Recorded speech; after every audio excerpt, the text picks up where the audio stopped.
네, 우리 다 같이 찬송가 452장 찬송하심으로 새벽 예배 주님 앞에 올려드리겠습니다.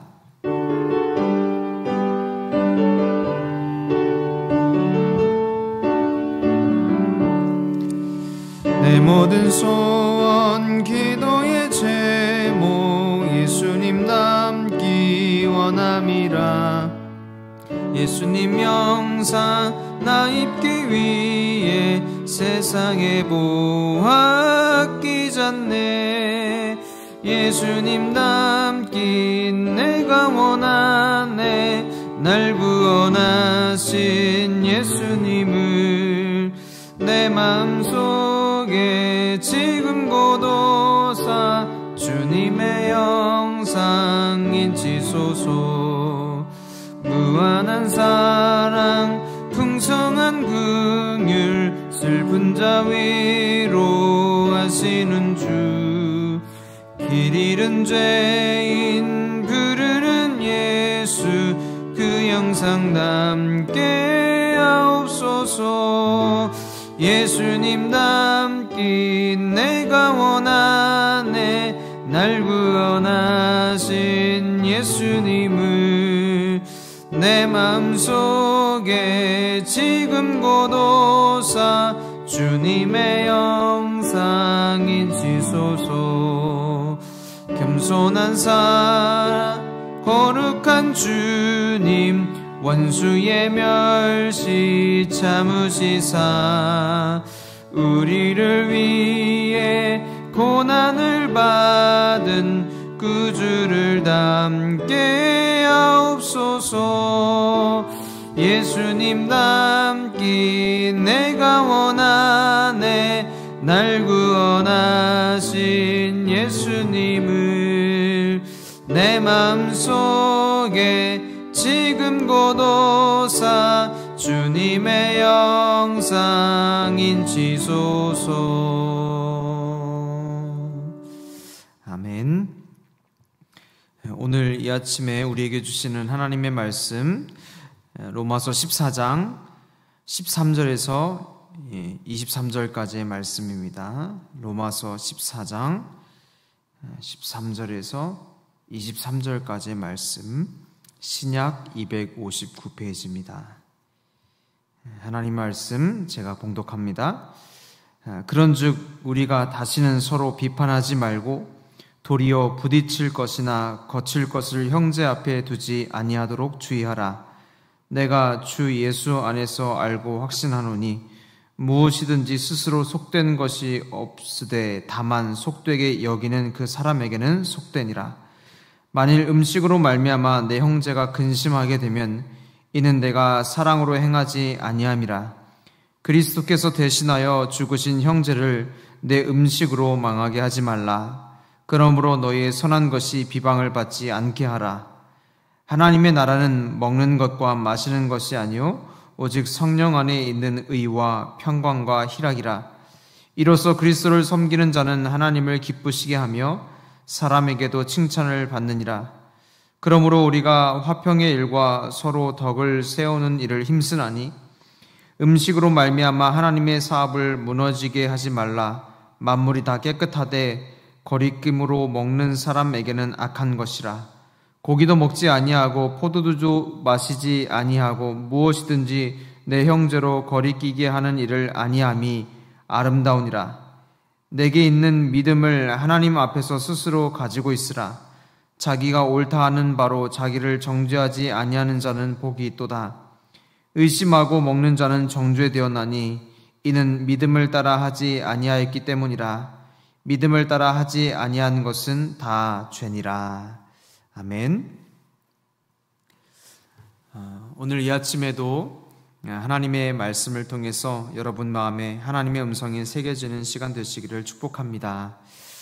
사람은 다 같은 인간이지만 그가 태어난 시대, 상황, 문화, 사건, 이 여러 가지 우리가 경험하는 다양한 문제들 때문에 우리의 삶은 참으로 다양한 모습을 드러내게 됩니다.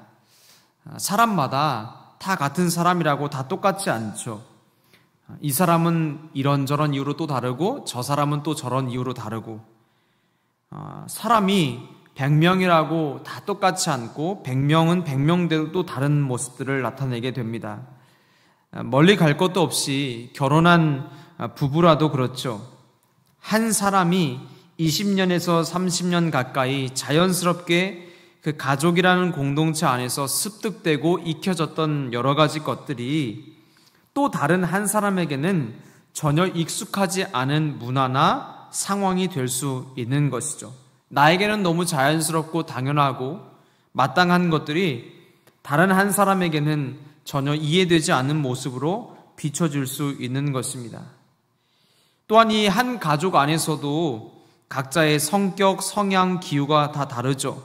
같은 형제, 자매라고 할지라도 이런 부분에서 사람마다 다 다릅니다.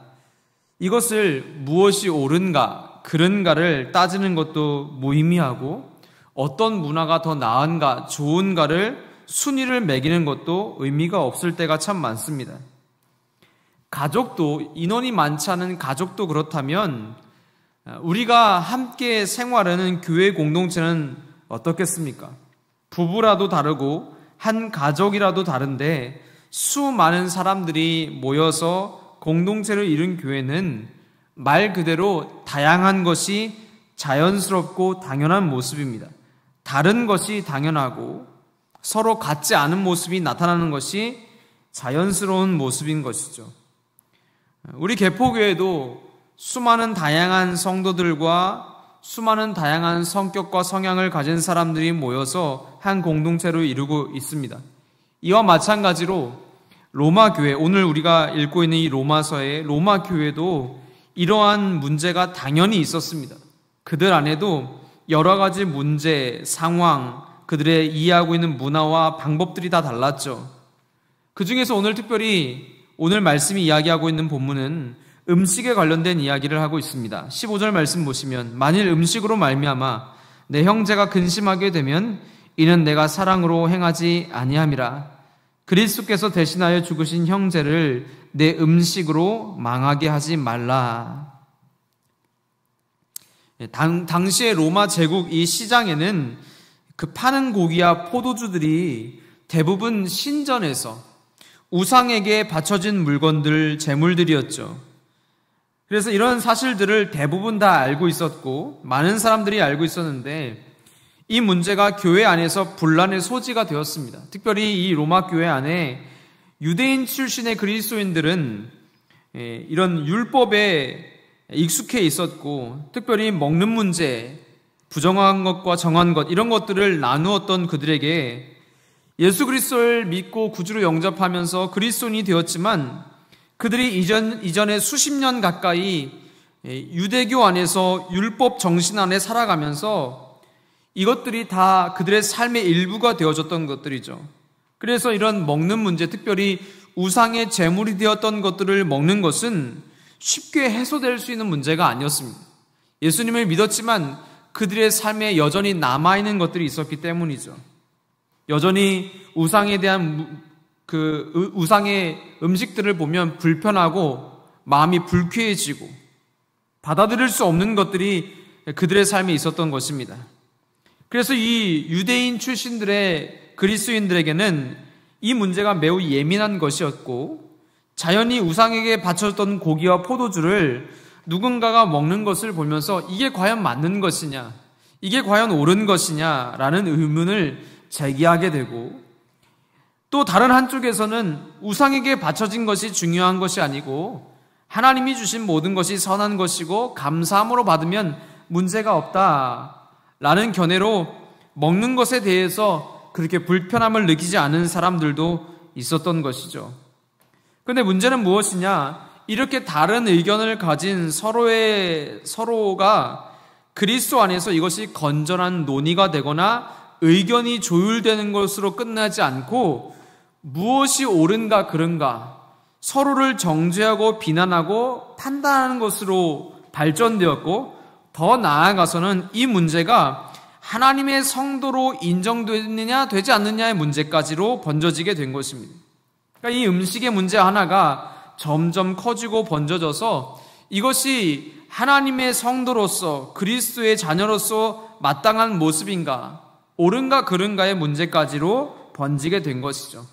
이렇게 고린도 교회 안에서 이런 음식의 문제 때문에 서로가 옳고 그른 문제로 싸우고 정죄하고 비난하는 모습들이 수면 위로 올라왔고 이것이 바울의 귀에까지 들려졌습니다. 그때 이 바울이 그들에게 이렇게 경고하죠. 13절의 말씀입니다. 그런즉 우리가 다시는 서로 비판하지 말고 도리어 부딪힐 것이나 거칠 것을 형제 앞에 두지 아니하도록 주의하라. 바울이 이것을 가지고 음식을 먹는 문제 가지고 무엇이 옳은가 그른가, 무엇이 맞나 틀리나를 먼저 이야기하지 않고 바울이 이 문제에 대해서 가장 먼저 경고하면서 꺼내든 것은 무엇이냐? 다시는 서로 비판하지 말자는 거예요. 서로의 다른 모습이 있지만 이것을 가지고 서로 다시는 비판하지 말자라고 말하면서 부딪힐 것이나 거칠 것을 형제들 앞에, 즉 같이 신앙생활하는 성도들에게 서로 부딪힐 것이나 거칠 것이 없도록 우리가 서로 주의하자라고 말하고 있습니다. 이 바울의 말을 보면 단순히 경고가 먹고 마시는 것에 대한 경고가 아니죠. 누군가를 비난하는 문제에 대한 경고였어요. 물론 우리가 말씀을 쭉 읽어보면 알겠지만 바울이 가지고 있는 견해가 분명하게 있었습니다. 바울은 우상에게 바쳐진 음식에 대해서 먹는 것을 전혀 부담스러워하지 않았고요. 고기나 포도주에 대한 문제도 전혀 바울에게는 문제가 되지 않았습니다. 언제나 먹을 수 있는 것이고 부담 없이 먹을 수 있는 것이었습니다.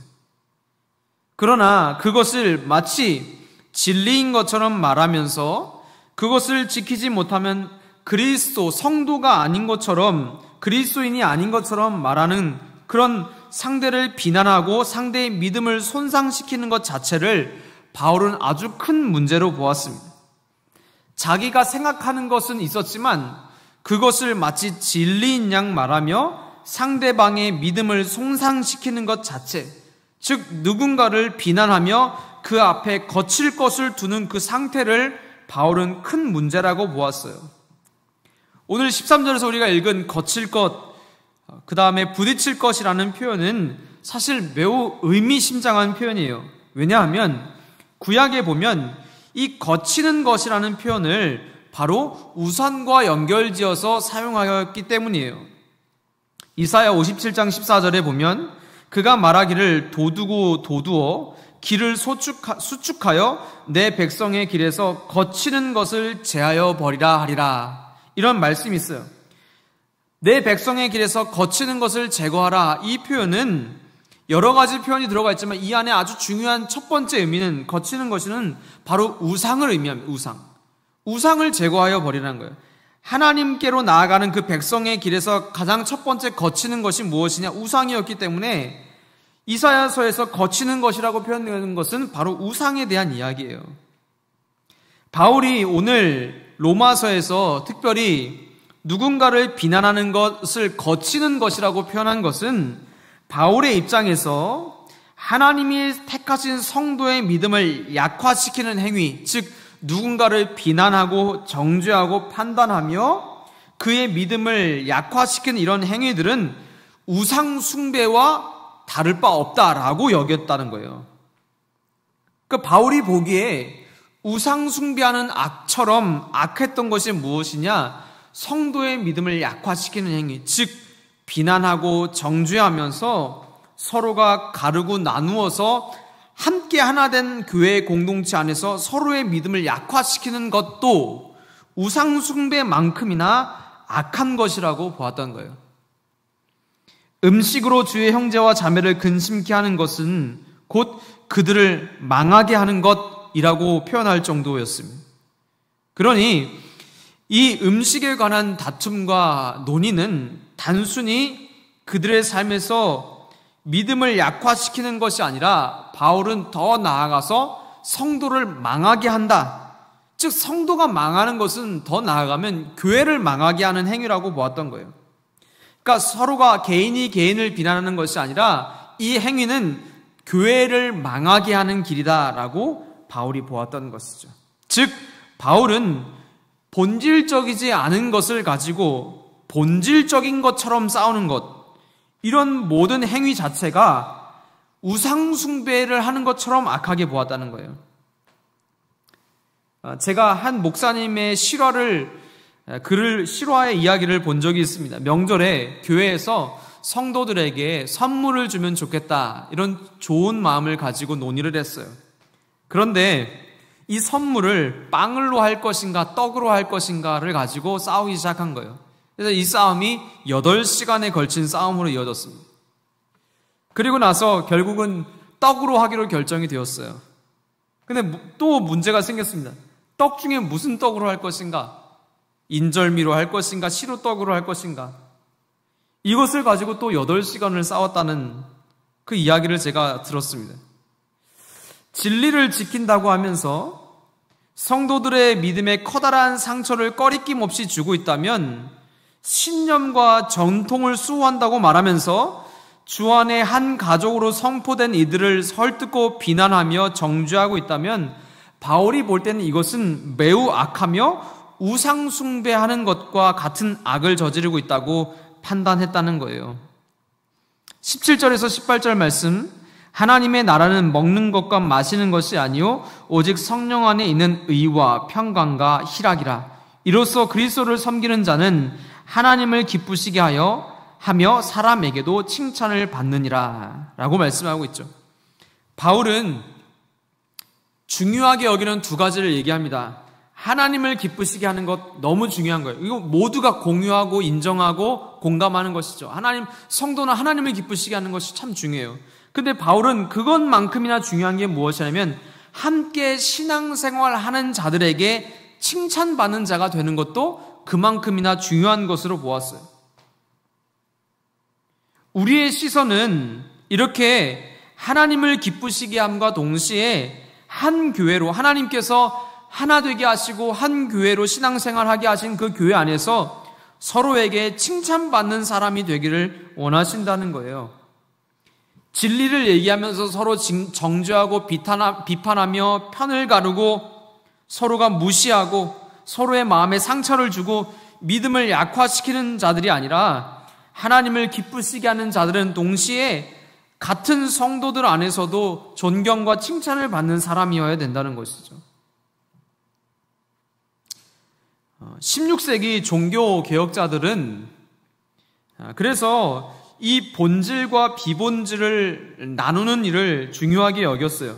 우리가 집중해서 지켜야 될 것이 무엇인지, 그리고 우리가 막 본질처럼 막 그렇게 싸우지 않고 서로가 배려하고 양보할 수 있는 것은 무엇인지, 자유롭게 할 수 있는 것은 무엇인지를 잘 나누기를 원했어요. 그래서 그 비본질적인 것 안에는 수많은 계층과 지역, 문화, 상황, 나이, 세대들이 어우러지면서 다양한 사람들이 신앙생활하면서 부딪힐 수 있는 여러 가지 문제가 서로에게 상처가 되는 것이 아니라 함께 연합할 수 있는 도구가 될 수 있다고 여겼던 거예요. 그래서 이 종교개혁자들이 이렇게 비본질적인 것, 즉 서로가 다르고 서로에게 다르게 나타나지만 이 문제를 덕스럽게 해결할 수 있는 것들, 이런 것을 무엇이라고 표현했냐면 아디아포라라고 표현했어요. 이 말은 무엇이냐면 대수롭지 않은 것들이라는 거예요. 정말로 그렇게 별 문제 아닌 것들, 양보해도 되고 서로가 조율해도 되고 연합해도 되고, 즉 이런 것 가지고 서로 싸우고 얼굴 붉히고 할 수 없는 것들, 하지 않아야 하는 것들, 본질은 지켜야 되지만 비본질은 그렇게 하지 않아야 하는 것들이었어요.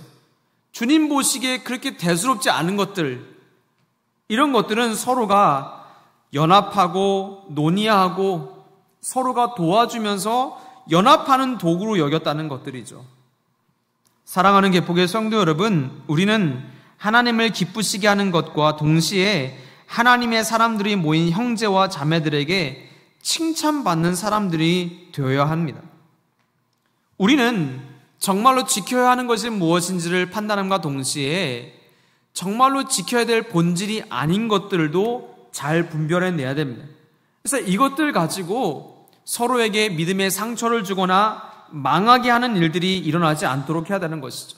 서로에게 상처를 주고 비난하며 정죄하며 한 교회를 하나님께서 한 교회로 세워주신 그 공동체를 무너뜨리는 자가 되지 않도록 주의해야 하는 것입니다. 이를 위해서 필요한 것이 무엇이냐? 사랑의 마음입니다. 사랑의 마음. 겸손한 마음입니다. 그래서 신학자 어거스틴이 이렇게 말했죠. 본질적인 것에는 일치를, 비본질적인 것에는 자유를, 그리고 이 모든 것에는 사랑을 이라는 아주 유명한 말을 남긴 것을 우리가 보게 됩니다. 그렇습니다. 본질적인 것에는 한 마음으로 일치시켜야 되지만 비본질적인 것에는 자유가 있어야 합니다. 그것을 누군가의 신념으로 올가맬 수 있는 것은 아닙니다. 그리고 본질이든 비본질이든 그 모든 것들을 추구할 때는 늘 그 바탕에 있어야 되는 것이 무엇이냐? 사랑이라는 것이죠. 교회는 당연히 많은 사람들이 모인 곳이기 때문에 믿음이 약한 자와 믿음이 강한 자로 나뉘어집니다. 그리고 각자의 의견과 전통과 신념들이 조금씩 다를 수밖에 없습니다. 그런데 이런 것들은 서로를 정죄하는 도구가 아니라 주님 안에서 하나 되게 하는 연결점으로 우리에게 주어졌다는 것을 명심해야 됩니다. 주님이 우리에게 요구하시는 것은 무엇이냐? 다른 것들을 하나로 연합시켜가는 과정들입니다. 내게 자유가 있지만 지체를 위해서 기꺼이 내 자유를 제한할 수 있는 용기가 우리에게 필요한데, 이 용기가 때로는 신념을 위한 투쟁만큼이나 어려워요. 뭔가 신념을 위해서 이 신념을 지켜내고 투쟁하는 것이 엄청나게 힘들고 고된 것이라는 것을 알지만, 반대로 내 자유를 하나님이 주신 지체를 위해서 기꺼이 제한할 수 있는 용기가 그만큼 중요하다는 것을 우리는 쉽게 간과한다는 것이죠. 삶 속에서 하나님을 의식하고 같이 하라고 우리에게 맡겨주신 성도들의 삶을 헤아리며 함께 천국 백성으로 살아가는 은혜가 오늘 저와 여러분에게 필요한 것입니다. 하나님은 우리에게 자유를 주셨어요. 지켜야 할 것을 주셨습니다. 이 두 가지를 잘 조화롭게 사용할 수 있어야 되는 것이죠. 우리는 하나님을 위한다고 하면서 가족에게 상처를 줄 때도 있고 공동체에게 상처를 줄 때도 있어요. 하나님의 말씀에 순종한다고 하면서 우리 함께 믿음의 생활하라고 주신 지체들에게 거침없이 상처를 주기도 합니다. 진리를 수용한다고 말하면서 내 옆에 지체가 무너져가는 것은 두고 봅니다. 믿음이 강한 자가 약한 자를 배려하고 믿음이 약한 자가 강한 자를 존중하고 진리 되신 예수님 안에서 하나 되어서 함께 하나님의 나라를 세워가는 것, 이것이 참 중요한 일입니다. 우리 개복의 성도들 모두는 진리를 수호함과 동시에 우리 옆에 있는 한 성도들을 예수님의 사랑으로 사랑하고 보듬고 비난하고 정죄하는 것이 아니라 함께 연합하여 하나님의 나라를 이루어가는 복된 성도들 되시기를 예수님의 이름으로 축복합니다. 그래서 우리는 오늘 기억해야 될 것이 있습니다. 우리는 하나님을 기쁘시게 하는 자가 되어야 합니다. 동시에 우리에게 맡겨주신 영혼들에게 칭찬받는 사람, 사랑으로 기꺼이 내 자유를 제한할 수 있는 용기도 우리 안에 풍성하게 경험되어져야 하는 것이죠. 하나님은 그렇게 우리가 한 교회를, 하나님이 맡겨주신 교회를 아름답게 하나님 나라로 완성해 가시기를 원하십니다. 우리 개포교회가 이렇게 성도들을 망하게 하는 자들이 아니라 하나님 안에서 성도들을 세워주고 믿음으로 굳건하게 하며 하나님께 가까이 나아가게 하는 서로가 서로에게 든든한 조력자가 되시기를 예수님의 이름으로 축복합니다. 또한 추석 명절을 지나며 가족들, 친척들, 지인들과 함께 머무시면서 그 속에서 하나님의 사랑을 흘려보내시고 주님의 손과 발이 되어서 하나님의 선하심을 나타내고 드러내며 이 땅 가운데 하나님의 손과 발로 살아가게 되시기를 예수님의 이름으로 축복합니다. 기도하겠습니다. 사랑하는 주님, 오늘 우리에게 하나님께서 맡겨주신 교회를 사랑하는 마음을 우리가 잃지 않기를 원합니다. 하나님이 우리에게 명령하신 진리를 지키며 또 그것만큼이나 우리에게 맡겨주신 공동체 한 사람 한 사람을 사랑하며 하나님, 우리가 믿음이 약한 자를 배려할 줄 아는 그런 하나님의 성도들 되어지기를 원합니다. 진리를 수호하는 것만큼이나 중요한 것은 바로 내 옆에 지체가 믿음이 약화되지 않도록, 저들이 망하지 않도록, 저들이 믿음에서 탈선하지 않도록, 저들이 상처받아서 하나님과 멀어지지 않도록 돕고 격려하며 함께 하나님 나라를 세워가는 것이 그만큼이나 중요하다는 사실을 우리가 기억하게 도와주셔서 우리 개포교회는 정말로 하나님을 기쁘시게 하는 교회임과 동시에 서로에게 칭찬받는 성도들로 가득한 교회 되어질 수 있도록 아버지 축복하시고 인도하여 주옵소서. 우리 개포교의 모든 성도들이 망하게 하는 자들이 아니라 하나님 안에서 세워주는 자들, 살려주는 자들, 복되게 하는 복의 통로로 쓰임받게 하시고, 그렇게 우리 개포교회가 이 땅에 하나님께서 귀하게 쓰시는 하나님 나라, 하나님 백성들 다 되어줄 수 있도록 아버지 축복하시고 인도하여 주옵소서. 추석 명절을 지나갑니다. 오고 가는 모든 발걸음 안전하게 지켜주시고 인도하여 주시며, 만나는 가족들, 친척들과 대화하는 가운데 하나님을 자랑하고 주님을 드러내는 사람들 되어질 수 있도록 도와주시고, 하나님이 나에게 주신 사랑을 아낌없이 우리 가족들과 친척들, 지인들에게 흘려보내며 이 시간 동안에 주님의 손과 발이 되어서 하나님을 멋지게 드러내는 개포교의 모든 성도들 되어줄 수 있도록 아버지 축복하시고 인도하여 주옵소서. 우리의 삶 가운데 오직 하나님을 기쁘시게 하며 성도들에게 칭찬받는 자들이 되어지기를 간절히 소원하며 감사드리며 예수님의 이름으로 기도드립니다. 아멘.